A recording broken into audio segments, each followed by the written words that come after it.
न सृजा तव इच्छा मत विष्णु करे न पाला तव इच्छा मत शिव करे न संहार तव इच्छा मते माया सृजे कारागार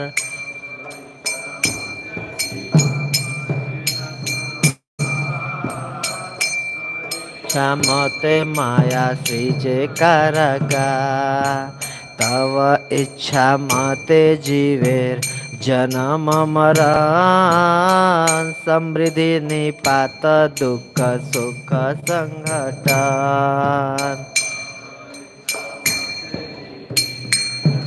मरण समृद्धि निपात दुःख सुख संघटन मिच्छे मायावध जीव आसपास फिरे तव इच्छा बिना किछु करीते न पारे बद्ध जीव पास फिरे तव इच्छा किछु करीते न पारे तुमी त रक्षक यार पालक यामार तोमार चरण बिनयास नाही यार रक्षक यार पालक यामार तोमार इच्छाए भी आस नाही यार तुमी त रक्षक यार पालक यामार तोमारा चरण बिना आस नाही यार पालक यामार तोमारा बिना आस नाही यार निज बल चेष्टा प्रति भरोसा छाड़िया तोमार इच्छाए छे निर्भर करिया चेष्टा प्रति भरोसा छाड़िया इच्छाए आछे निर्भर करिया भक्ति विनोदयते दिनाय किंचन तोमारा इच्छाए तार जीवन मरण कति विनोद तोमारा इच्छाए तार जीवन मरण तुमी त रक्षक यार पालक यामार तोमार चरण बिना आस नाही यार रक्षक यार पालक यामार तोमार चरण बिना आस नाही यार हरे Krishna Krishna Krishna Hare Hare Hare Ram Ram Ram Hare Hare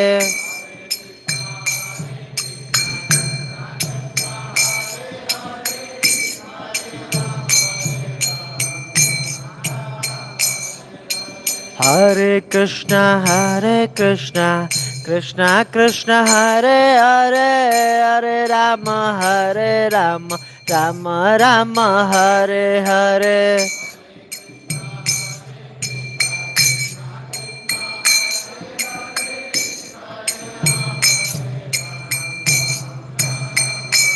Hare Krishna Krishna Krishna Hare Hare Ram Ram Ram Hare Hare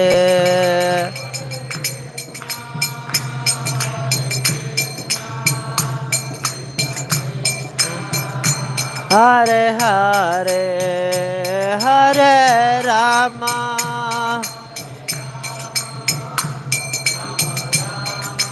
Hare Hare Hare Krishna Krishna Krishna Hare Hare Hare Rama, Hare Rama, Rama Rama, Hare Hare.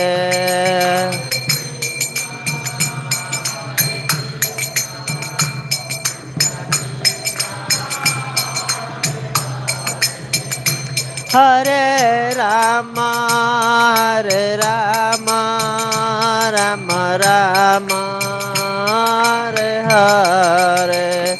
Jaya Jaya Prabhupada, Prabhupada, Prabhupada, Jaya Srila Prabhupada.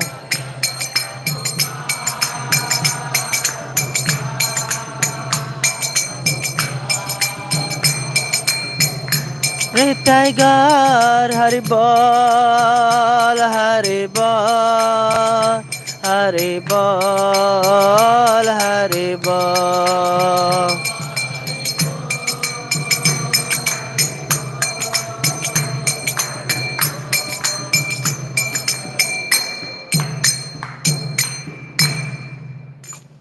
हरे कृष्णा। तो बहुत सुंदर ये भजन था, तुम ही सर्वेश्वर ईश्वर। भगवान के लिए भक्ति विनोद ठाकुर जी गा रहे हैं कि कैसे जैसे ब्रजेंद्र कुमार, कि जो ब्रज के इंद्र हैं उनके कुमार, मतलब जो नंद बाबा हैं उनके बेटे कुमार, उनके बारे में कि वो सारे सर्वेश्वर ईश्वर, सारे ईश्वरों के ईश्वर हैं। और तुम्हारा इच्छा है विश्व सृजय का कारागार, कि आपके इच्छा से सृजन होता है और संहार होता है, सब कुछ आपकी इच्छा से होता है। आपके इच्छा से ब्रह्मा जी सृजन करते हैं, तब इच्छा मत विष्णु करे न पालन। आपकी इच्छा से विष्णु भगवान जो है वो पालन करते हैं। मतलब इसमें बताया जा रहा है supreme personality of God Krishna को। और कैसे ये जो प्रसंग चल रहा है इसमें कृष्ण को पूर्ण रूप से शरणागत करके कृष्ण का आश्रय लेकर के भगवत धाम चले गए हैं। तो ये आज के श्लोक में वर्णन है। तो इसमें बहुत सुंदर प्रार्थना आखिरी लाइन कर रहे हैं उससे पहले कि तुम ही तो रक्षकार पालक अमार, तुम्हारा चरण बिना आस नहीं यार, कि आप ही एकमात्र रक्षक और पालक हैं। ये हमें भरोसा होना चाहिए जीवन में। तभी जैसे कि खटवांग महाराज हैं, कैसे भगवान भी भरोसा ही नहीं रहेगा तो हम कैसे उनको शरणागति उनकी स्वीकार करेंगे। तो भरोसा होना बहुत ज़्यादा जरूरी है, बहुत जरूरी है कि कृष्ण ही हमारे रक्षक हैं और पालक हैं। निज बल चेष्टा प्रति भरोसा छोड़िए, तुम्हारा इच्छा है अच्छी निर्भर करिए, कि अपने बल और शक्ति पे मैं भरोसा अब छोड़ दिया हूँ। बहुत प्रयास कर लिया, प्रयास करके पता चला कुछ नहीं हो सकता, तो अब भगवान आप पे आश्रित हूँ। और भक्ति विनोद अति दिन अकिंचन, तुम्हारा इच्छा है तारा जीवन मरण, कि आपकी इच्छा से जन्म लूँगा मरण लूँगा, जीऊँगा मरूँगा, आपकी इच्छा, सब कुछ आप पे समर्पित कर दिया। ये बहुत अच्छा भजन था। भक्ति विनोद ठाकुर जी की आशीर्वाद लेकर के शुरू करेंगे, और सभी वरिष्ठ वैष्णवों का, सभी साथ वाले सभी सभी वैष्णवों का आशीर्वाद की मैं याचना करता हूँ। बहुत सुंदर प्रसंग चल रहा है खटवांग महाराज का, कैसे खटवांग महाराज भगवत प्राप्ति हो रही है। तो वो इस प्रसंग पे कुछ चर्चा कर सके, विशेष रूप से प्रभु जी का आशीर्वाद दीजिए। प्रभु जी धन्यवाद। तो आज का ये जो प्रसंग है अंशुमान की वंशावली, और श्रीमद ये 9 स्कंद चल रहा है का 9 अध्याय, और आज का श्लोक संख्या है 46 नंबर। तो पहले ये रिसाइट कर लेते हैं, इसके बाद फिर हम इस पर चर्चा करेंगे। और बहुत सुंदर श्लोक है, बहुत सुंदर श्लोक है। ये विक्षिप्तेन्द्रियाधियो देवास्ते स्वहृदि स्थितं, न विन्दन्ति प्रियं सस्वाद आत्मानं किमुता परे। ये विक्षिप्तेन्द्रियाधियो देवास्ते स्वहृदि स्थितं, न विन्दन्ति प्रियं सस्वाद आत्मानं किमुता परे। ये विक्षिप्तेन्द्रियधियो देवास्ते स्वहृदि स्थितं, न विन्दन्ति प्रियं सस्वाद् आत्मानं केमुता परे।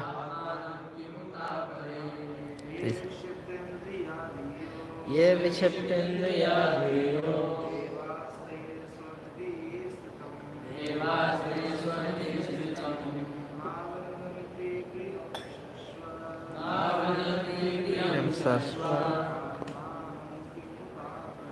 आत्मानं विमुक्तापरे।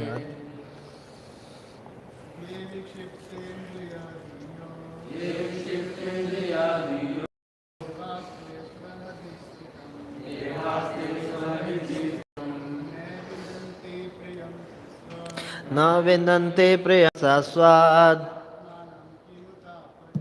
आत्मानं केमुता परे। ये विक्षिप्तेन्द्रियादेय देवास्ते स्वहृदि स्थितम् न विन्दन्ति प्रियं सस्वाद् आत्मानं केमुता परे। धन्यवाद। इसका शब्दार्थ, अनुवाद एवं तात्पर्य जगत गुरु श्री प्रभुपाद जी के द्वारा। जगत श्री प्रभुपाद की जय। इसका अनुवाद पढ़ेंगे। ये जो महापुरुष विक्षिप्त इंद्रियधीय, जिनकी इंद्रियां, मन तथा बुद्धि सदैव भौतिक अवस्थाओं के कारण उद्वेलित रहती हैं, देवाः, देवताओं की तरह, ते, ऐसे व्यक्ति स्वहृदय, अपने हृदय में स्थित न, नहीं, विन्दन्ति, जानते हैं, प्रियम, अत्यंत प्रिय, सस्वत, निरंतर, आत्मानम, भगवान को, किम उत, क्या कहा जाए, अपरे, अन्यों के विषय में। इसका भावार्थ है, प्रभुपाद जी लिख रहे हैं, आप लोग श्रवण कीजिएगा। यद्यपि देवताओं स्वर्गलोक में स्थित होने का लाभ मिलता है, किंतु उनके मन, इंद्रियां तथा बुद्धि भौतिक अवस्थाओं से उद्वेलित रहती हैं।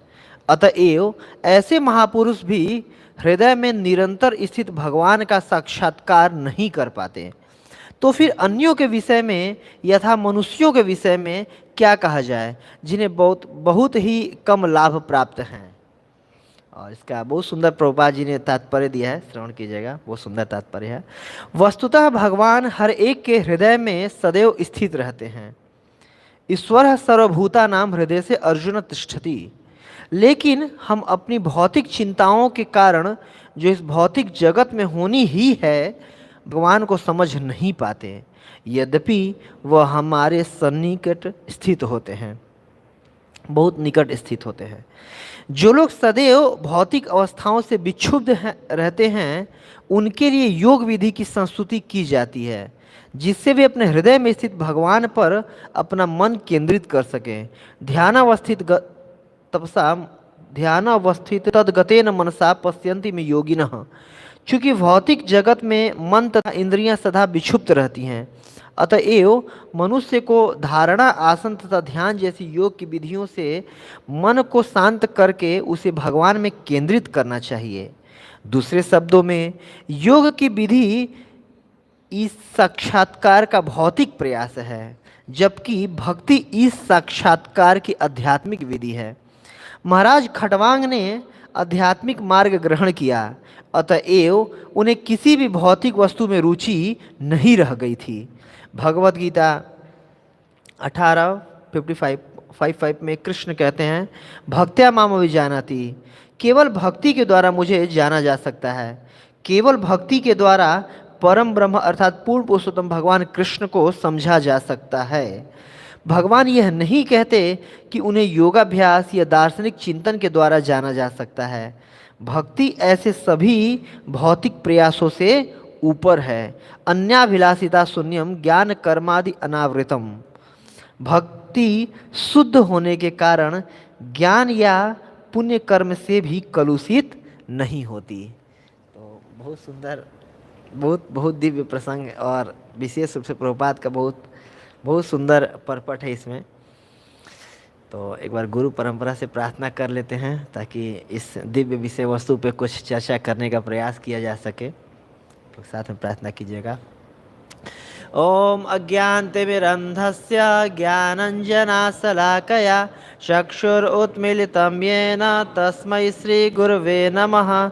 श्रीचैतन्यमनोभीष्टं स्थापितं येन भूतले स्वयं रूप कदा मह्यं ददाति स्वपदान्तिकं।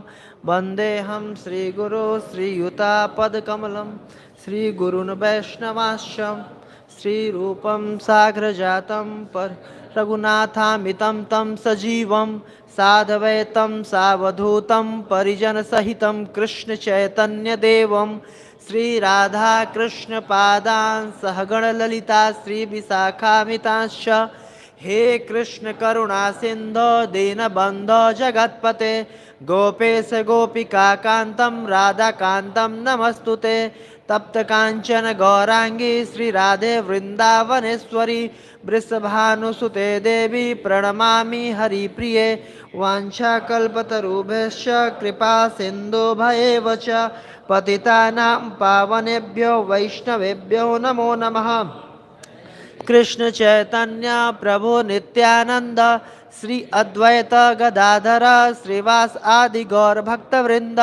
हरे कृष्णा कृष्ण कृष्णा हरे हरे, हरे राम राम राम हरे हरे।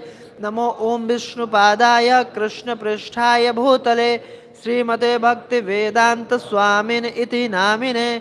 नमस्ते सारस्वते देवे गौरवाणी प्रचारिणे निर्विशेष शून्यवादी पाश्चात्य देश तारिणे।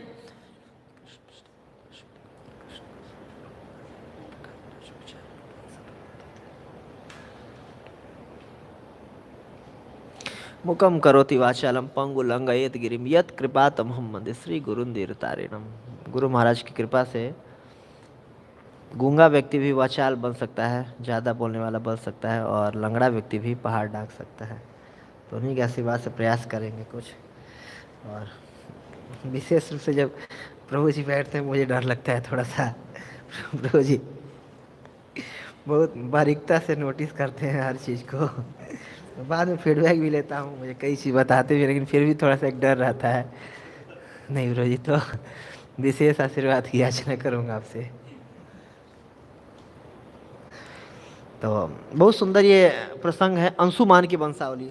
तो लगभग अगर हम देखें तो 3.5 दिन हो चुका है कथा सुनते हुए।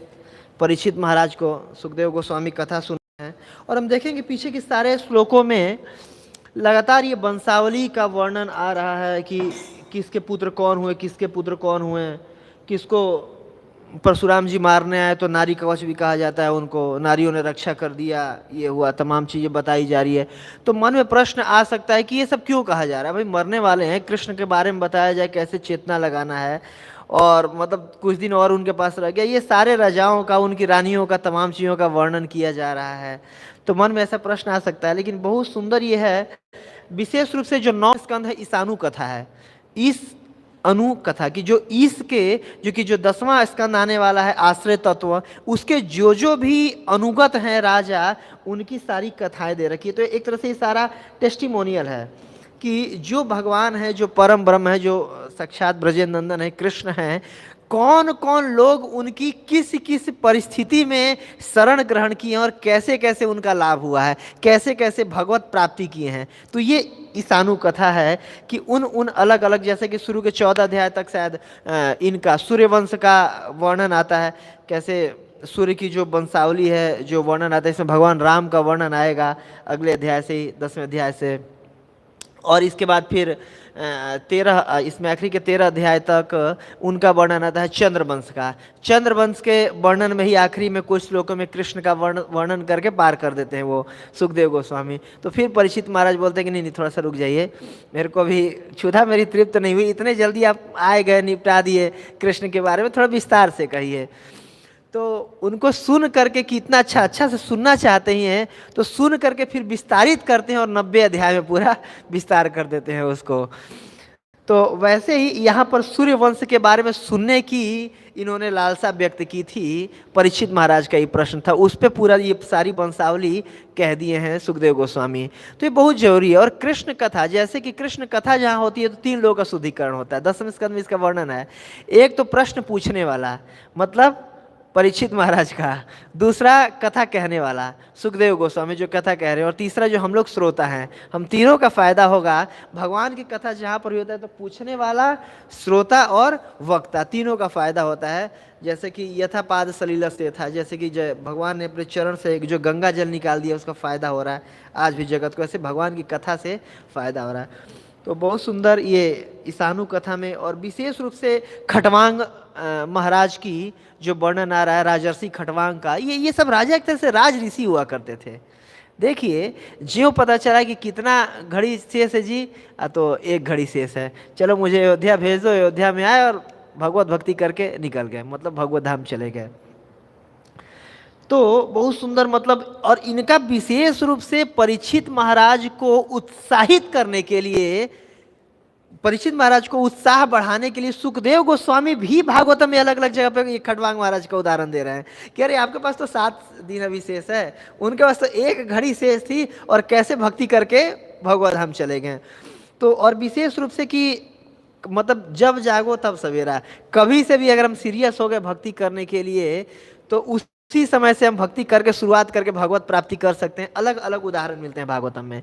तो वैसे विशेष प्रसंग जैसे खटवांग महाराज का आता है तो अलग अलग एग्जाम्पल है। जैसे कि गर्भ में भक्ति की किन्होंने, प्रहलाद महाराज ने। कैसे नारद मुनि कयाधु माता के जब गर्भ में थे, इनको कयाधु माता को अपने ले गए धाम में रखे और भागवत सुनाए, और गर्भ में ही, माता के गर्भ में ही भागवत सुन करके याद कर लिए थे। अपने मित्रों को बता रहे हैं, जब मित्र उनके पूछे कि भाई तुम हमारे साथ रहते हो, कहीं और गए नहीं, तुम्हारे भी गुरु जी यही स्वर्णमर्ग हैं, पिताजी तो तुम्हारे हैं ही सारे, मतलब डॉन इतने बड़े असुर वर्ग बोल रहे हैं, असुरवर्य सारे असुरों में श्रेष्ठ हैं, तो इतना सुंदर तुम ज्ञान कहाँ से सीख लिए? तो बता रहे हैं कि मेरे गुरुजी ने सिखाया। और माता तो देखो स्त्रियां कम बुद्धि की होती है तो भूल गई, लेकिन मुझे याद रहा। तो गर्भ में उन्होंने भक्ति किया। बचपन में भक्ति किन्होंने किया? ध्रुव महाराज ने, जो माता सुनीति के कहने पर निकल गए जंगल में खोजने के लिए। 6 महीना खूब तगड़े तरीके से तपस्या किए और 5-6 साल के बालक थे और भगवत प्राप्ति किए। तो बचपन में भक्ति करने का उदाहरण मिलता है। और उदाहरण है जवानी में भक्ति किया भरत महाराज ने, बिल्कुल जवान थे, जो पत्नियां जवान थी, सब कुछ थे, और इसके बाद सबको छोड़ करके चले गए भक्ति करने के लिए। इतना ज़्यादा विरक्त महात्मा थे, मतलब छोड़ करके चले गए। तो जवानी में भक्ति भी किया जा सकता है, तो हम लोग के लिए भी स्कोप है। तो इसके लिए भी इनका मिलता है भरत महाराज जी का दृष्टांत। बुढ़ापा में भक्ति किसने किया? जब विदुर जी आए बिल्कुल और उनको खूब समझाया, और गृहपालवत बोल रहे हैं, जैसे घर पे जैसे कुत्ता होता है वैसा ही उनको बोल रहे हैं धृतराष्ट्र महाराज को। इसके बाद फिर उनकी आँख खुली, चले गए और जंगल में जा करके प्रयास किए, तपस्या किए और भक्ति करने का प्रयास किए। तो बुढ़ापा में भी किया जा सकता है। फिर जीवन के आखिरी क्षण में भक्ति करने का एग्जाम्पल आता है खटवांग महाराज का, कि 1 घड़ी शेष है, देवता लोग बताए आए और इतने अच्छे तरीके से भक्ति के, भगवान को बिल्कुल चित्त लगा करके और भगवत प्राप्ति किए। तो अभी भी स्कोप है। और बिल्कुल मृत सैया पे, मृत्यु के बेड पे यमराज यमदूत सामने हैं और उस समय भक्ति करके दिखाया अजामिल प्रभु ने, कि कैसे उनको देखते ही भगवत हम चले गए तो प्रभु भी हमारे लिए। तो कैसे उनको देख करके उन्होंने भगवान का नारायण करके उच्चारण किया, और जो भी है बेटे को बुलाया। लेकिन स्कोप वहाँ पे भी है, उस क्षण पे भी भक्ति किया जा सकता है, भगवान को पुकारा जा सकता है। तो कभी भी, मतलब अब ऐसा नहीं कि अब लेट हो गया, अब नहीं कर सकते हैं, या अब मेरे से कैसे होगा। हर तरीके का टेस्टिमोनी यहाँ पर दी हुई है। और विशेष रूप से 9वें स्कंद में हर तरह का टेस्टिमोनी दी हुई है। कोई बहुत अमीर थे करके दिखाया, बहुत गरीब थे करके दिखाया, राज्य छूट गया जंगल में चल गए करके दिखाया, बिल्कुल बूढ़े हो गए करके दिखाया, जवान थे, मतलब हर तरीके का टेस्टिमोनियल भागवतम में दिया हुआ है कि किसी भी अवस्था में हम भगवत प्राप्ति कर सकते हैं। भगवान हर क्षण तैयार है हमें लेने के लिए। तो विशेष रूप से इसके जो इनमें आता है, तो मैं ये श्लोक, कोई भी श्लोक होता है तो उसको ये समझना चाहिए श्लोक का अन्वयन करके, कि सबसे पहले तो ये मन में आना चाहिए प्रश्न कि ये श्लोक कौन बोल रहा है। तो कौन बोल रहा है? सुखदेव गोस्वामी बोल रहे हैं, है ना। और किससे बोल रहे हैं? परीक्षित महाराज से बोल रहे हैं। तीसरा प्रश्न मन में आना चाहिए, क्यों बोल रहे हैं? ये जो बोले हैं क्यों बोल रहे हैं? तो ये मुझे जल्दी समझ में नहीं आता, कई बार पढ़ा फिर समझ में आया एक्चुअली कि ये उनकी मानसिकता बताना चाह रहे हैं इस श्लोक में, कि क्या मानसिकता से, क्या एटीट्यूड से उन्होंने भक्ति किया, एटीट्यूड से, और वो भगवत प्राप्ति किए। क्या मानसिकता थी उस भक्ति की, जो कि बिल्कुल तीव्रेण भक्ति योगी ने करके दिखाया कि आखिरी मोमेंट पे भी इन्होंने किया और भगवत धाम चले गए। तो क्या हम, जैसे रूप गोस्वामी उसमें NOI के प्रीफेस में प्रभुपाद जी लिख रहे हैं कि उस पर डिपेंड करती है कि किस एटीट्यूड से भक्त कोई भक्ति कर रहा है। भक्ति में प्रगति भक्त के उस पर डिपेंड करती है, एटीट्यूड पर डिपेंड करती है। तो किस मूड से, किस ओरिएंटेशन से उन्होंने भक्ति किया, प्रयास किया, यहाँ पर इस श्लोक में ये बताना चाह रहे हैं सुखदेव गोस्वामी। और क्या बताना चाह रहे हैं तो आपके सामने लिखा हुआ है, ये विक्षिप्त इंद्रिय धियो, ये मतलब जिन महापुरुषों की विक्षिप्त इंद्रिय धियो, इंद्रियां और धी मतलब मन या बुद्धि, मतलब विक्षिप्त है, या फिर कह सकते हैं कि उद्वेलित है या कंट्रोल्ड नहीं है।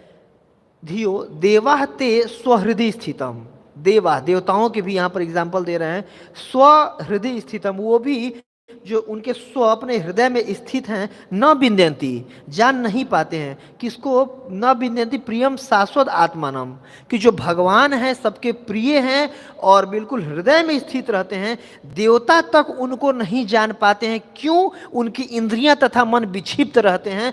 तो किम उतापरे, अन्यों के विषय में क्या कहा जाए। प्रभुपाद जी तो इसमें विशेष रूप से लिख रहे हैं अपने उसमें भावार्थ में कि हमारे जो अन्य मनुष्यों के बारे में, मतलब एक तुलना से वो कर रहे हैं कि अन्य मनुष्यों के बारे में क्या कहा जाए, जब मतलब बड़े बड़े देवता तक भी इसको नहीं समझ पाते हैं भगवान को। और यही भागवतम के भी कंक्लूजन में सूत गोस्वामी जब कंक्लूड करते हुए भागवतम, सुखदेव गोस्वामी सुना दिए कंक्लूजन 12वें स्कंद के 13वें अध्याय में लगभग बोल रहे हैं कि यम ब्रह्मा वरुणेन्द्र इंद्र मरुतस्तुन्वन्ति दिव्यस्तवे वेद सांग पद क्रमोपनिषद गायन्ति यत सामगा। फिर इसको इसमें पर्पट में भी लिख रहे हैं प्रभुपाद कि ध्यानावस्थित तदगते न मनसा पश्यन्ति यम योगिना यस्यानंत न विदुसुरसुरगणा देवाय तस्मै नमः। यस्य अनंत न विदु नहीं जान पाते हैं सुर असुर गणा, कि कहाँ से भगवान की शुरुआत है और कहाँ भगवान अंत हो रहा है, इसको कोई भी नहीं जान पाता है। सुर असुर गणा देवा है तस्मै नमः, उस देव को, उस भगवान को मैं प्रणाम कर रहा हूँ जिनकी स्तुति बड़े बड़े देवता लोग करते हैं, वेद करते हैं, अपने सारे उपनिषदों के साथ करते हैं। और साम गान, जो साम वेद के गायक होते हैं, जितनी भी लय वगैरह होते हैं, तान वगैरह है ना, ये साम वेद में दिया गया है। जैसे राग भैरवी, राग सुल्तानी, ऐसे करके सारे इसमें सामवेद बहुत अच्छे से गंधर्व लोग इसको वो करते हैं, पूछते हैं। तो जो सामवेद के गायक अलग अलग तान में भगवान का मधुर, या भगवान को उत्तम श्लोक भी कहा जाता है कि उत्तम श्लोकों, उत्तम मतलब हाई क्लास के चॉइस पोएट्री से इनका भगवान का गुणगान किया जाता है। लेकिन आज तक कोई भी नहीं समझ पाया है कि कहाँ से शुरुआत है, कहाँ मध्य और कहाँ अंत है भगवान का। तो यहाँ पर वही श्लोक में बोल रहे हैं कि देवता लोग बड़े बड़े स्वर्ग लोक में इनको रहने का वो मिल रहा है, और नॉर्मली देवता लोग ज़्यादातर सतोगुण में रहते हैं, असुरों की अपेक्षा और मनुष्यों की अपेक्षा देवता लोग सतोगुण में रहते हैं, और देवताओं की इंद्रियां ज़्यादा कंट्रोल में रहती है हमारे अपेक्षा। ऐसा नहीं कि 100% पूर्ण कंट्रोल में है, लेकिन हमारे अपेक्षा। क्योंकि बहुत सुंदर एक दृष्टांत आता है 8वें स्कंद में मोहिनी मूर्ति का। जब मोहिनी मूर्ति उत्पन्न होती हैं, जय निताई चांद गौर सुंदर भगवान की जय, राधा मदन गोपाल जी की जय। यहाँ के विग्रह बहुत सुंदर लगते हैं। तो क्या कह रहा था, हाँ, जब मोहिनी मूर्ति उत्पन्न हुई तो देखिए मोहिनी मूर्ति दोनों लोगों के लिए सुंदर थी, देवताओं के लिए भी और असुरों के लिए भी। फिर भी असुरों का क्या हाल हुआ, पूर्ण रूप से बिल्कुल वो कंट्रोल ही नहीं रहा उनके मन पे, है कि नहीं? थोड़ा भी कंट्रोल नहीं है। ले जाके अमृत का जो कि धनवंतरी से छीन करके लाए थे, अमृत ले जाके उनके हाथ में दे दिए, नहीं नहीं आप बांटिए। तो बोले अरे मैं पुमश्ली हूँ, मैं ऐसी स्त्री हूँ इसका घर बार का कोई पता नहीं, मैं एक बेस्या हूँ एक तरह से, आप कैसे मेरे पे भरोसा कर सकते हैं? नहीं नहीं नहीं, आप पे पूर्ण रूप से भरोसा है। तो बोलती है नहीं मुझे बांटना नहीं आएगा, मेरे से कुछ गलती हो सकता है। अरे कोई दिक्कत नहीं है, आप पे भरोसा करके दे दिए। देखिए उनके मन पे थोड़ा भी कंट्रोल नहीं रहा। और उस परिप्रेक्ष्य में अगर देखें तो देवता लोग के सामने तो थी ना वो, लेकिन देवताओं का फिर भी कंट्रोल था, उतना बिविल्डर नहीं हुए देवता लोग। तो यहाँ पर वही बोल रहे हैं कि देवता को भी उनकी भी मन इंद्रियां भौतिक अवस्था में उद्वेलित रहती हैं, वो तक नहीं समझ पाते हैं। जिनका इतना कंट्रोल है वो तक नहीं समझ पाते हैं, तो फिर हमारे जैसा क्या कहना है, कीड़े मकोड़ों का जैसे कहाँ से हम समझ पाएंगे पूर्ण पुरुषोत्तम भगवान के बारे में। तो बेसिकली प्रभुपाद जी परपट में तीन चार थीम दे रहे हैं कि हम कृष्ण को नहीं समझ सकते क्योंकि हमारी बहुत ही अलग अलग आसक्तियां होती हैं। दूसरा, तो क्या हम हठ योग के माध्यम से मन को कंट्रोल करके समझ सकते हैं? इसमें हठ योग का बीच में वर्णन किया प्रभुपाद जी। फिर तीसरा जो आता है प्रसंग में कि शुद्ध भक्त, प्रभुपाद लास्ट में कंक्लूड कर रहे हैं परपट को कि शुद्ध भक्ति के द्वारा समझ सकते हैं। तो शुद्ध भक्ति से कैसे समझ सकते हैं और शुद्ध भक्ति के क्या लक्षण होते हैं, ये हम चर्चा करने का आज प्रयास करेंगे। तो पहला थीम है जैसे कि खटवांग महाराज को पता चला कि भाई आपके पास आखिरी के वो मोमेंट बचा हुआ है, तो तुरंत उन्होंने देवताओं से ये नहीं मांगा, हालांकि देवता सब कुछ देने के लिए उनको तैयार थे। देवताओं को जा करके युद्ध में अजय भी जीता थे, जा करके युद्ध में जीताए थे। देवता बोले कि आपको जो मांगना है मांग लें। तो ये मांगे कि ठीक है आप देना ही है तो आप मुझे भगवत धाम भेज दीजिए। तो बोले कि अब देवता लोग तो बोले नहीं नहीं हम तो आपको भगवत धाम भेज नहीं सकते। तो बोले फिर क्या आप दीजिएगा हमें, फिर आपसे कुछ चाहिए नहीं हमें, बताइए कितना समय है हमारे पास। तो बताए कि भाई इतना ही समय है। और इतना उनको काल हो चुका था कि उनके साथ के उनके पुत्र उत्र भी नहीं थे जमीन पे, मतलब वो इतना ज़्यादा काल तक वो लड़ाई करते रहे थे। फिर आए तो ऐसा नहीं उनके पुत्र मतलब पत्नी वगैरह कोई नहीं थे, और इसके बाद वो भगवत भक्ति में लग करके अयोध्या में और भगवत धाम को प्राप्त किए। तो देखिए ज्यों पता चला कि मृत्यु मेरे पास है त्यों सब कुछ छोड़ने को तुरंत तैयार हो गए या रेडी हो गए। इसमें बताया जा रहा है कि बचपन से ही वो आना सकते थे इन चीजों के प्रति, ऐसा नहीं कि अभी हो गए। क्योंकि जब भी किसी की चेतना अगर कृष्ण में लगी रहती है ना तो स्वतः ही अन्य चीजों से उसकी विरक्ति आ जाती है। और ऐसे ही प्रसंग देखते हैं परीक्षित महाराज के केस में।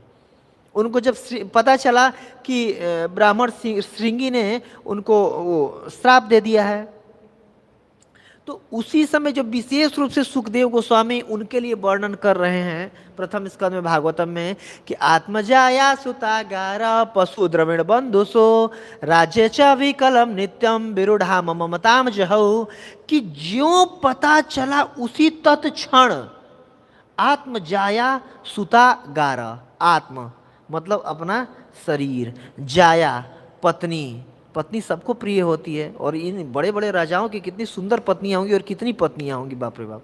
आत्म जाया, जाया को, और सुता पुत्रों को, पुत्र भी सबको बहुत प्रिय होते हैं गृहस्थ जीवन में, बिल्कुल पुत्र तो सबसे ज़्यादा प्रिय होते हैं। आत्म जाया सुता गार, गार मतलब कि आगार वगैरह हो गया। और पशु जितने भी हाथी घोड़े, जैसे आज के डेट में ये हॉर्स पावर है कि मतलब कार है, ये है मर्सिडीज गाड़ी है, बड़ी बड़ी गाड़ी है, वैसे पशु होते थे इनके पास। इतने रथ हैं, इतने पशु हैं, इतने हाथी हैं, इतने घोड़े हैं, इतने गाय हैं, वो एक तरह से देखा जाता था इतने अमीर हैं। या द्रविण, द्रविण मतलब होता है खजाना, कितने ज़्यादा मेरे खजाना में हैं, मतलब सोना है, सर्फिया है, ऐसे करके। बंधुसु जितने भी रिश्तेदार हैं। राज्य च विकलम, अविकल राज्य मतलब जहां तक नजर जाए पूरी पृथ्वी पर इन्हीं का राज्य था कि नहीं? पूरे मतलब अश्वमेघ यज्ञ किए हुए थे, राजसूय यज्ञ लोग किए हुए हैं, पूरी पृथ्वी पे इनका राज था। और तत्क्षण 1 मिनट भी नहीं लगा सब कुछ छोड़ने में। हमारे पास छोटा सा कुछ नहीं होता है, 1 BHK 2 BHK को छोड़ने में बाप रे बाप वो हो जाती है। या रोड पे चल रहे होते, किसी के गाड़ी में थोड़ा सा स्क्रैच लग जाए, टच हो जाए, तो बिल्कुल जैसे कि ये होता ना कि अपने को गाड़ी मान के रखे, इतना ज़्यादा बिल्कुल उनका वो हो जाता है, हृदय पे जैसे चोट लग गया और लड़ने लेके तैयार हो जाते हैं, है कि नहीं?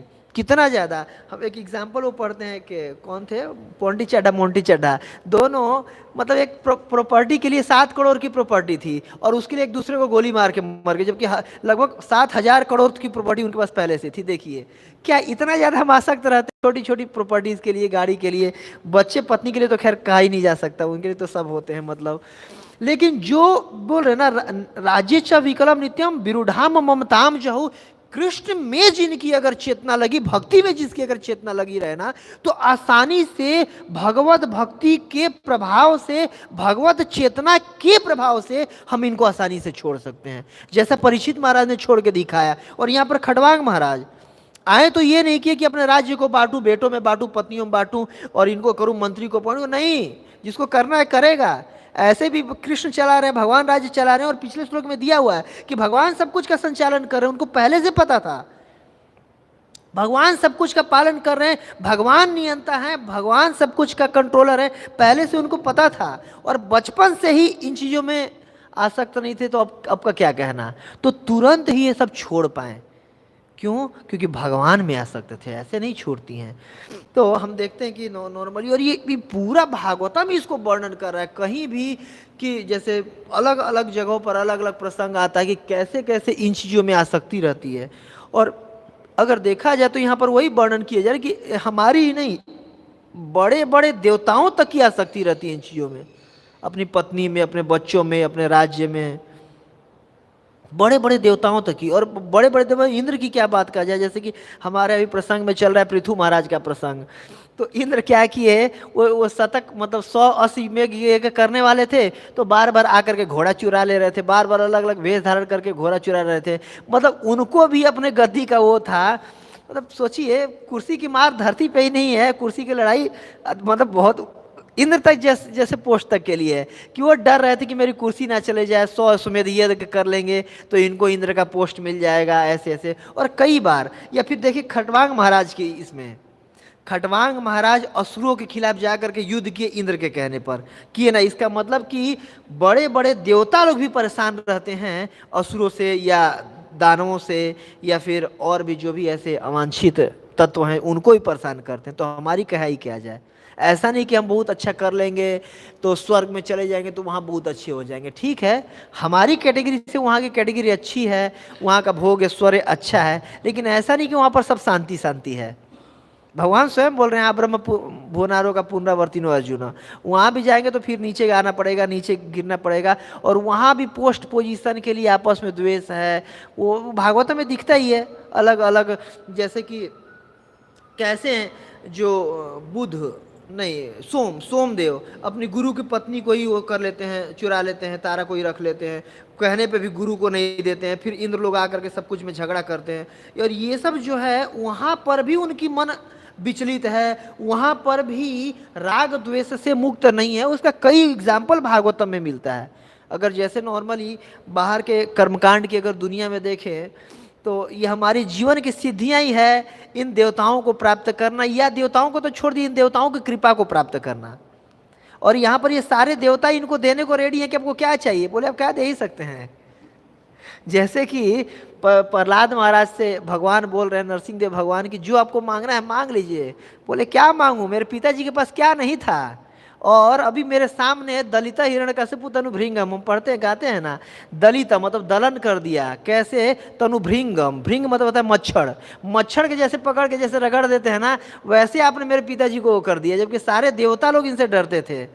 वर्णन है इसमें विष्णु पुराण में कि अलग अलग देवताओं की अलग अलग सेवा लगा रखे थे। और शनिदेव, जो कि आज के डेट में सारे लोग जय शनिदेव कहते हैं, गेट पे खड़ा कर रखे थे कि जब भी आएंगे साहब तो सैल्यूट मारने के लिए, उनको दरबान के रूप में खड़ा कर रखे थे। बताइए, इतने बलवान।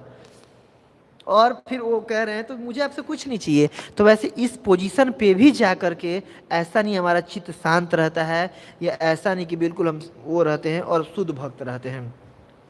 तो फिर हमारी बात ही क्या किया जाए। तो दूसरा फिर आता है कि ठीक है, भौतिक जगत में हमारा मन बहुत विचलित है, अलग अलग चीज़ों से आसक्ति है, जैसे कहते हैं पुंसम स्त्रिय मैथुनी भाव में तयो मृत हृदय ग्रंथि माहुर, हमारा ग्रंथि हृदय में बहुत है। अतः गृह क्षेत्र सुताप्तवितई जनस से मोहम अहम ममेति, बहुत ज़्यादा अहम ममेति की भावना है, बहुत हम लगे रहते हैं। तो एक काम करते हैं, हठ योग का पालन करेंगे, मन को नियंत्रित करेंगे और मन को नियंत्रित करके अपनी इंद्रियों पर नियंत्रण करेंगे, इसके बाद फिर भगवत प्राप्ति कर ले जाएंगे। भाई बहुत ज़्यादा आसक्ति है, बहुत ज़्यादा इन चीज़ों में, तो छोड़ो छोड़ो, इन सबको छोड़ करके हठ योग का पालन मैं करूँगा और पालन करके फिर भगवत प्राप्ति कर लूँगा। ये एक उपाय हो सकता है भगवत प्राप्ति का, भगवान को जानने का। प्रभुपाद जी परपट में बहुत अच्छे तरीके से वर्णन कर रहे हैं कि क्या करना चाहिए, यम नियम वगैरह का वो करना चाहिए, सहारा लेना चाहिए, मन को कंट्रोल करना चाहिए और इस साक्षात्कार का प्रयास करना चाहिए। तो श्रीमद् भगवत गीता के 6वें अध्याय में ये सब कुछ अच्छे तरीके से वर्णन करते हैं। कहाँ है भगवत गीता? हाँ, भगवत गीता में बहुत अच्छे तरीके से वर्णन करते हैं भगवान पूरा ये षष्टांग योग का, कि जो भी 8 प्रोसेस होते हैं, यम नियम आसन और प्राणायाम प्रत्याहार धारणा ध्यान समाधि, पूरा अच्छे तरीके से वर्णन करते हैं कि कैसे कैसे करना चाहिए।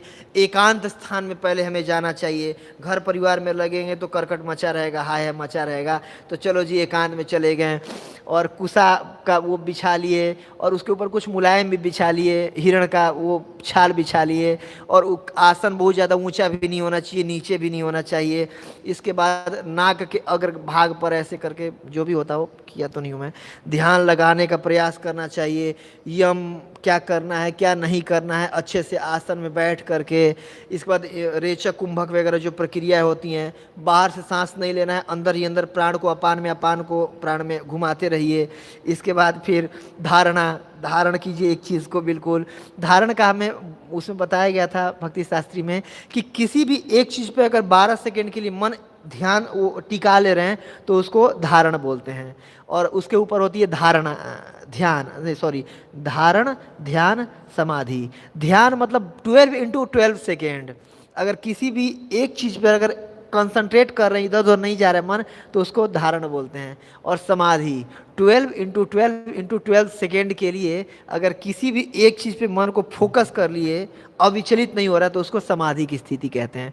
तो एक तो ये उपाय है कि ऐसा करे, और भगवान अच्छे तरीके से सब कुछ बताए हैं कि यो माम पश्यति सर्वत्र सर्वम च मयि पश्यति, कि मेरे को सब में देखो, सबको मेरे में देखो, या युक्ताहार विहार सब कुछ बता दिए हैं कि बिल्कुल आहार पे कंट्रोल करो और ना ज़्यादा सोना चाहिए, ना ज़्यादा खाना चाहिए, मन को कैसे टिकाना चाहिए, इंद्रियों को कैसे संयम करना चाहिए। सब कुछ बताने के बाद जब कृष्ण बोल रहे हैं, भगवान अर्जुन से बोल रहे हैं कि हाँ अर्जुन, अब इस तरीके से फिर तुम भगवत प्राप्ति कर सकते हो। अगले श्लोक में 6:33 में अर्जुन क्या बोल रहे हैं भगवान को लेकर, अब तो पूरे समझ गए होंगे। अर्जुन बोल रहे हैं कि यो एम योगस्त्वा प्रोक्तम साम्यन मधुसूदनम तस्याम न परेशामी चंचल अवस्थितम स्थिरम, कि हे मधुसूदन, अर्जुन ने कहा हे मधुसूदन, आपने जिन योग पद्धति का संक्षेप में वर्णन किया है वह मेरे लिए अव्यवहारिक है तथा असहनीय है, क्योंकि मन चंचल तथा स्थिर है। ये कौन बोल रहे हैं?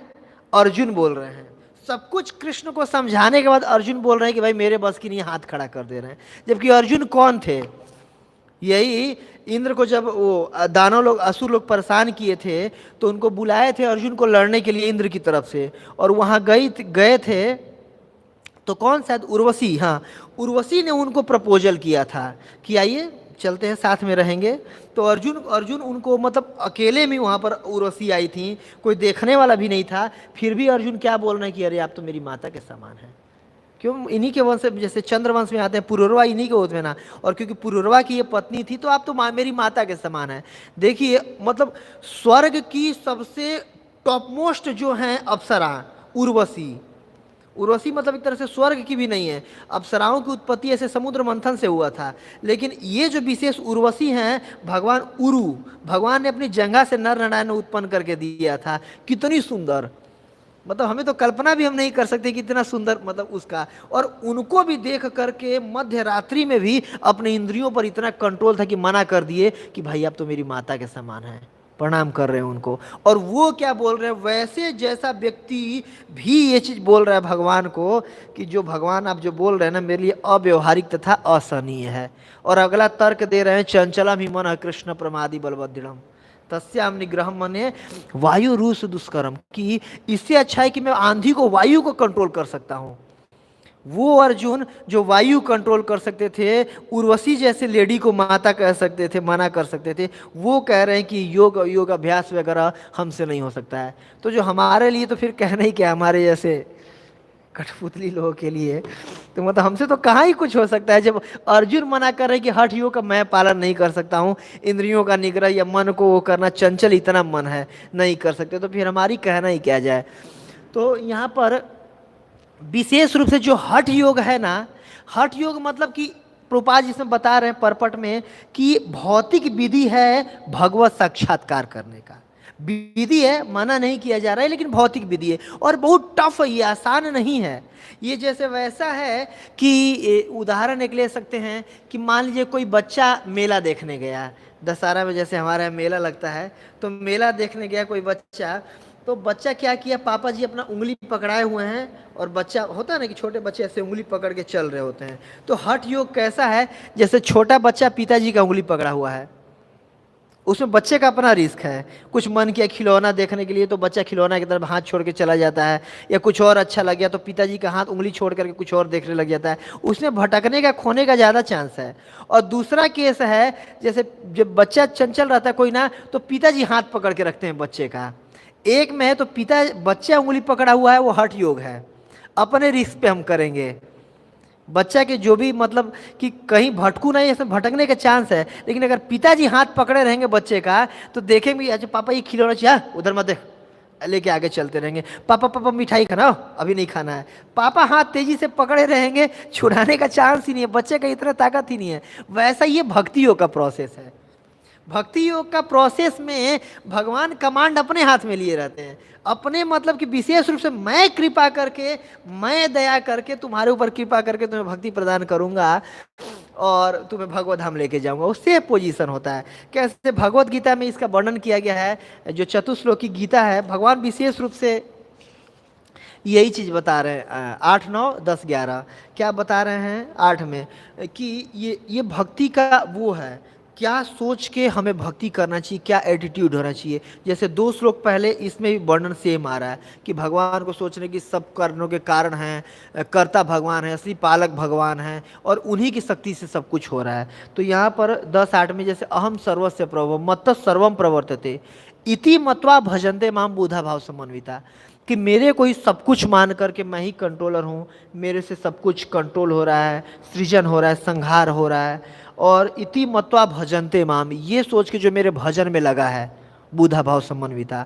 फिर उसमें अगले श्लोक में कह रहे हैं कि कैसे, तो मच्चिता मदगत प्राणा बोधयंत परस्परम कथयंत शमाम नित्यम तुष्यंती चरमंचिजा।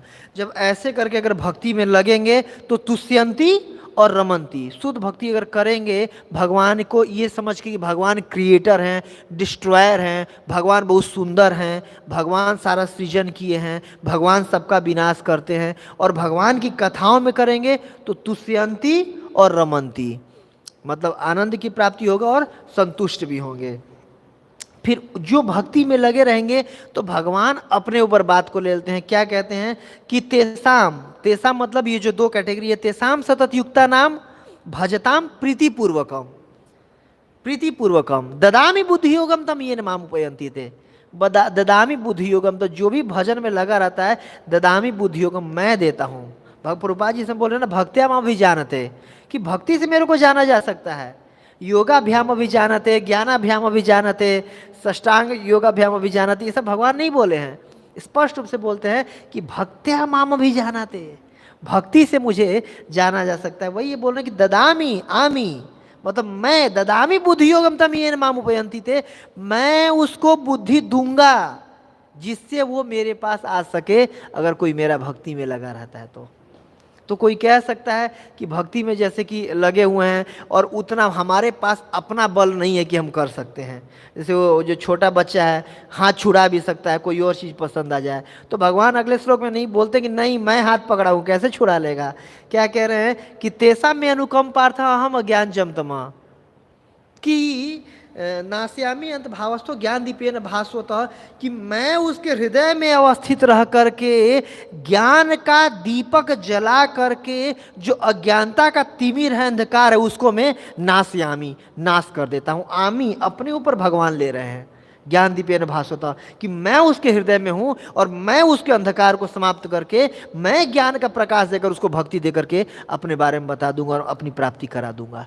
ये भक्ति का प्रोसेस, ये भक्ति पावरफुल है कि इसमें गिरने का बहुत कम चांस रहता है। जैसे कि भागवतम के 11 स्कंद में कहते हैं ना कि अगर आंख बंद करके भी अगर दौड़े भक्ति के मार्ग पे तो भी गिरने का और पतन होने का कोई चांस नहीं रहता। इतना सेफ है भक्ति का प्रोसेस। तो भक्ति के आखिरी में जैसे कि मैं डिस्कस करना चाहूँगा क्या लक्षण होते हैं, क्यों भगवान कंट्रोल में आ जाते हैं या क्यों भगवान कृपा करते ही करते हैं। शुद्ध भक्ति का क्या लक्षण होता है? तो शुद्ध भक्ति का लक्षण NOD नेक्टर ऑफ डिवोशन भक्ति रसामृत सिंधु में वर्णन किया गया है पहले चैप्टर में ही, आप सबको पता होगा, बस उसी का रिवीजन करने का प्रयास करेंगे कि क्यों भगवान भक्ति से आकर्षित हो जाते हैं या भक्ति से, जैसे कि ये सारे सब कुछ छोड़ दिए तुरंत, है कि नहीं। एक सोचिए पूरे पृथ्वी के राजा थे, कितने प्रभावशाली होंगे कि देवताओं तक को जाकर के मदद किए थे, मतलब देवताओं से भी एक तरह से ज्यादा प्रभावशाली हुए ना, और फिर भी किसी भी चीज से आसक्ति नहीं थी। क्यों? तो एक्चुअली उनके हृदय में भक्ति थी, और भक्ति का ये लक्षण होता है। तो भक्ति का क्या लक्षण होता है? पहला होता है क्लेशादग्नि, कि सारे के सारे क्लेश को भक्ति की शक्ति मिट जाता है, भक्ति की शक्ति मिटा देती है। जैसे जो 4 प्रकार के जो हमारे होते हैं पद्म पुराण वर्णन आता है, अप्रारब्धम फलम पापम कूटम बीजम फलोन्मुखम, कि जितने भी अप्रारब्ध है, पाप है, कूटम है, बीजम है, फलोन्मुख है जो बिल्कुल फलने वाला है अभी, और भक्ति रेव क्रमते विष्णु भक्ति रतात्मकम, कि जो भी इस विष्णु के भक्ति में लगता है तो अपने आप ये सारे तरह के पाप कर्मों के फल जल के राख हो जाते हैं। जैसे प्रभुपाद इसमें NOD में रूप गोस्वामी जी लिख रहे हैं कि जैसे अग्नि में कितना ज़्यादा ही अगर उसमें डाला जाए तो सब कुछ को जला के राख कर देती है, ईंधन को, वैसे ही जितने भी अनर्था होते हैं, जितने भी क्लेश होते हैं भौतिक आध्यात्मिक, और जितने भी सबको शांत कर देती है, जला के राख कर देती है। भक्ति का इतना प्रभावशाली होता है, मतलब कहीं भी हमारा मन उद्वेलित नहीं होता है। ये शुद्ध भक्ति का प्रभाव है, ये शुद्ध भक्ति का लक्षण है। दूसरा होता है शुभधा या शुभदत्व, जीवन में शुभ प्रदान करती है, ये शुद्ध भक्ति का लक्षण होता है शुभधा। जैसे कि भागवतम के 9वें स्कंद के 10वें स्कंद के 31वें अध्याय के 9वें श्लोक में भूरी ग्रंथि दे भूरीदा जना, उसमें बोल रही है ना कि जो भगवान का गोपी जन बोल रही जो कथाएं होती हैं श्रीमदाततम, श्री को प्रदान करती हैं, शुभ को प्रदान करती हैं, ऐश्वर्य को प्रदान करती हैं।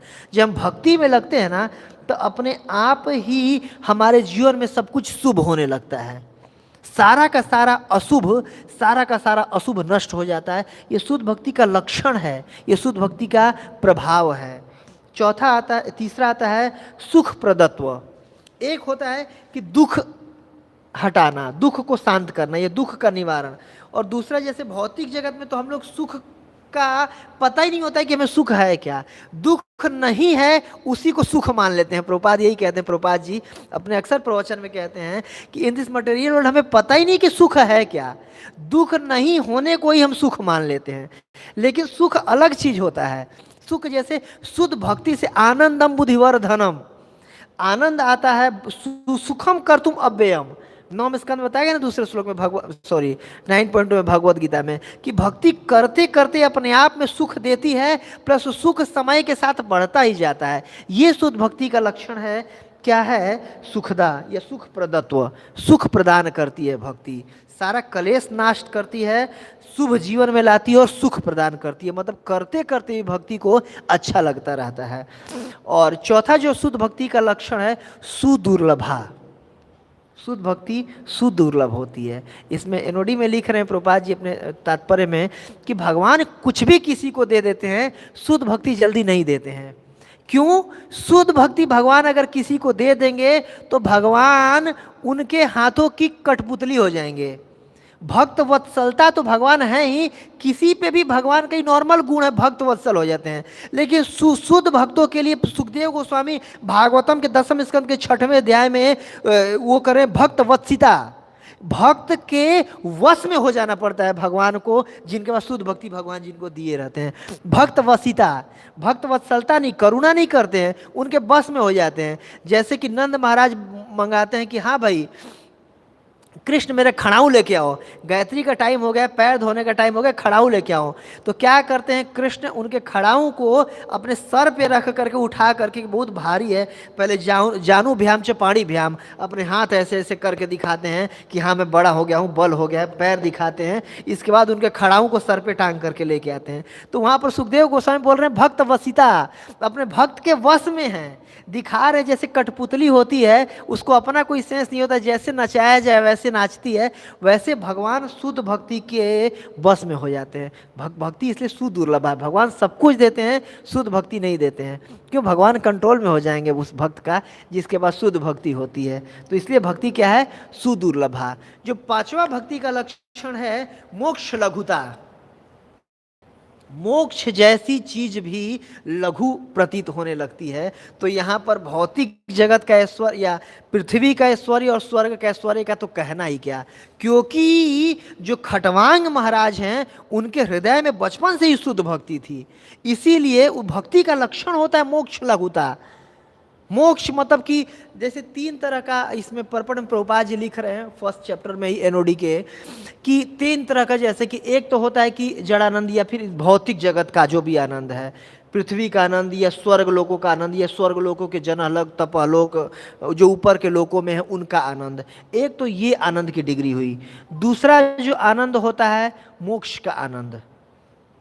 मोक्ष का आनंद मतलब कि जैसे कि भगवत धाम में जाना, नहीं विशेष रूप से इसमें वो उस मुक्ति का, जैसे कि जो ब्रह्म में विलीन हो जाना, सायुज्य मुक्ति का वर्णन किया गया है कि उसका आनंद। तो इसमें लिख रहे हैं, प्रभुपाद बोल रहे हैं कि पूरे भौतिक जगत के आनंद को एक अगर समुद्र मान लिया जाए ना, तो जो मोक्ष का आनंद है, सायुज्य मुक्ति का भी जो, जिसको वो लिख रहे कैवल्यम नरकायते, तो उसका भी जो आनंद है इस भौतिक जगत के आनंद के समुद्र की भी तुलना एक बूंद से भी नहीं किया जा सकता है मोक्ष के आनंद से। सोचिए कितना ज़्यादा आनंद होगा, कितना ज़्यादा आनंद की प्राप्ति होती होगी।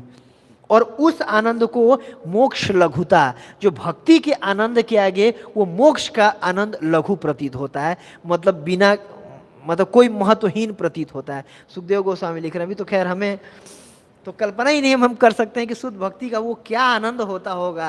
हम तो भौतिक आनंद में ही हमें आनंद मिलता रहता है, कोई अच्छा गैजेट मिल जाए या कोई अच्छा चीज़ मिल जाए, उसी में कुछ अच्छा प्रसाद मिल जाए, आनंद में हम रहते हैं। लेकिन क्या आनंद होता होगा शुद्ध भक्ति का, कि मोक्ष जैसी चीज को भी जो लघु या बिल्कुल कैवल्यम नरकायते, कि उसको प्रतीत होने लगता है।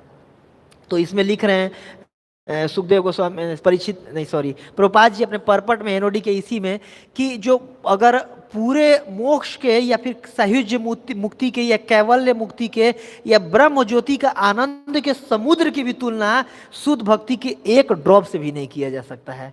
इतना महान शुद्ध भक्ति है। तो क्योंकि पहले से इनके हृदय में शुद्ध भक्ति थी, इसीलिए किसी भी चीज़ के प्रति आकर्षित नहीं हुए, कुछ भी देवताओं से कुछ भी नहीं मांगा, शुद्ध भक्ति में लीन हुए और भगवत धाम चले गए। और आखिरी जो शुद्ध भक्ति का लक्षण होता है वो है श्री कृष्ण आकर्षिणी। जिसके हृदय में भी शुद्ध भक्ति होता है, कृष्ण उसके प्रति आकर्षित हो जाते हैं। या कह सकते हैं कि शुद्ध भक्ति कृष्ण को आकर्षित करती है। और यहाँ पर तो यहाँ ये तक लिख रहे हैं, मैं पढ़ के एज इट इज सुना रहा हूँ एक लाइन, मुझे अच्छा लगा। कृष्ण सर्व आकर्षक है, किंतु शुद्ध भक्ति उन्हें भी आकृष्ट करती है। इसका अर्थ यह हुआ कि शुद्ध भक्ति साक्षात कृष्ण के दिव्य रूप से भी अधिक बलवती है, क्योंकि यह कृष्ण की अतरंगा शक्ति है। मतलब जो भक्ति है वो कृष्ण, शुद्ध भक्ति कृष्ण से भी ज़्यादा बलवती है, कृष्ण से भी ज़्यादा बलवान है। स्वयं भगवान भी शुद्ध भक्ति से आकर्षित हो जाते हैं, उस भक्ति के बंधन में भगवान बंध जाते हैं। जैसे कि यशोदा माता के शुद्ध भक्ति के बंधन में भगवान बंध गए, और कितना भी प्रयास कर लिए खुद से छोड़ा नहीं पाए, तोड़ नहीं पाए उस बंधन को। कैसे? जब भगवान बंधे हुए थे तो सोचे कि दोनों पेड़ों के बीच में जब ले करके निकलूंगा तो क्या होगा, रस्सी टूट जाएगी, ऐसे तो मेरे खुल नहीं रही, उस तरह रस्सी तोड़ दूंगा। और दोनों पेड़ों के बीच में से निकले, उखल भी बहुत पुराना था, काठ का था, और वो जो बांधी किससे थी, गांठ जानते हैं आप लोग, जो कि गाय लोगों को गले में बांधा जाता है, या छानी एक होता है पिछले वाले पैर को बांधा जाता है दूध दूहने से पहले, उससे बांधी थी। कितना पतला होता है, इस उंगली इतना पतला होता है वो, है कि नहीं। और भगवान खींचे, इतने बड़े यमराजुन गिर गए, कितने मोटे मोटे पेड़, पीढ़ी पीढ़ी से, कितने हजारों सालों से थे वो पेड़, गिर गए, टूट गए, लेकिन ना रस्सी टूटी ना वो टूटा। वो है भगवान ने, माता यशोदा ने शुद्ध भक्ति के उस बंधन से बांधा था उनको। नहीं, भगवान भी नहीं तोड़ सकते हैं, भगवान भी उससे आकर्षित हो जाते हैं जिनके पास शुद्ध भक्ति होता है, शुद्ध भक्ति के भाव से। तो ये भक्ति का लक्षण होता है। तो इस तरीके से मैं जैसे कंक्लूड करूंगा कि भागवतम के 11वें स्कंद में आता है, भक्ति परिसानु भव विरक्ति अन्यत्र, कि अगर भक्ति हृदय में आती है ना, तो अन्यत्र चीजों से खुद ही वैराग्य उत्पन्न हो जाता है। भक्ति पर ईशानु भव विरक्ति अन्यत्र, कि अन्यत्र चीजों से खुद ही विरक्ति। जैसे कि उदाहरण दिया गया तुष्टि पुष्टि क्षुधापयानु अनुघासम, कि जैसे कि जब प्रसाद खाते हैं, भूख बहुत तेज से लगा रहता है, जितना तरीके से खाते जाते हैं पेट भरते जाता है, खाने से और वैराग्य आते जाता है। तो भक्ति का जब आनंद मिलते जाता है, तो और जो भौतिक चीज़ों का आनंद होता है खुद ही कम हो जाता है। जितना हम कृष्ण से आकर्षित होंगे, भौतिक आकर्षण खुद ही कम हो जाता है। कोई मतलब इतना आकर्षित चीज़ें नहीं लगता अगर अब सच में भक्ति के, या कृष्ण जिसको आकर्षित कर लेते हैं ना, और दुनिया का कोई चीज़ आकर्षित नहीं कर पाता है, कोई भी चीज़। जैसे कि मतलब हम देखते हैं प्रैक्टिकली, जिसको ब्रह्मचारी बनना होता है जिन लड़कों को, तो जब सोच लेते हैं कि अब कृष्ण के पास जाना है, कृष्ण के सेवा में जाना है, तो लाख लोग मना करते रह जाते हैं, तुम्हारा उम्र है, घर वालों का क्या होगा, ये क्या होगा, वो क्या होगा, समाज वाले ताना मारते हैं, सब कुछ, कौन कौन क्या क्या नहीं समझा लेता है, लेकिन कहाँ कोई असर होता है, आ ही जाता है जिसको आना होता है। ये है कृष्ण से आकर्षण। जो कृष्ण का ग्रेविटेशनल फोर्स है, जी है, वो सबसे ज़्यादा पावरफुल होता है अन्य सभी चीज़ों की अपेक्षा। इसलिए देखिए, ये खटवांग महाराज को कुछ भी आकर्षित नहीं कर पाया, और भगवान की भक्ति में लग करके और भगवत धाम को प्राप्ति किए। वैसे अगर हम भी अपने चेतना को भगवान में बचपन से ही प्रैक्टिस करेंगे लगाने का, तो निश्चित रूप से आखिरी समय आते आते तक प्रयास करें कि ऐसा स्थिति आ जाए कि हम भी भगवत किसी चीज़ से आकर्षित ना रहें, भगवान में मन लगा करके और भगवत प्राप्ति कर पाएँ। ये हम खटवांग महाराज से आशीर्वाद की याचना कर सकते हैं उनसे। ठीक है, बहुत बहुत धन्यवाद। जगत गुरु श्री प्रभुपाद की जय, ग्रंथ राज श्रीमद् भागवतम की, खटवांग महाराज की जय। किसी कोई टीका टिप्पणी हो तो कर सकते हैं। कोई ठीक है, thank you very much. Jagat Guru Shri Prabhupada की जय। हरे कृष्णा। बहुत बहुत धन्यवाद आप सबका।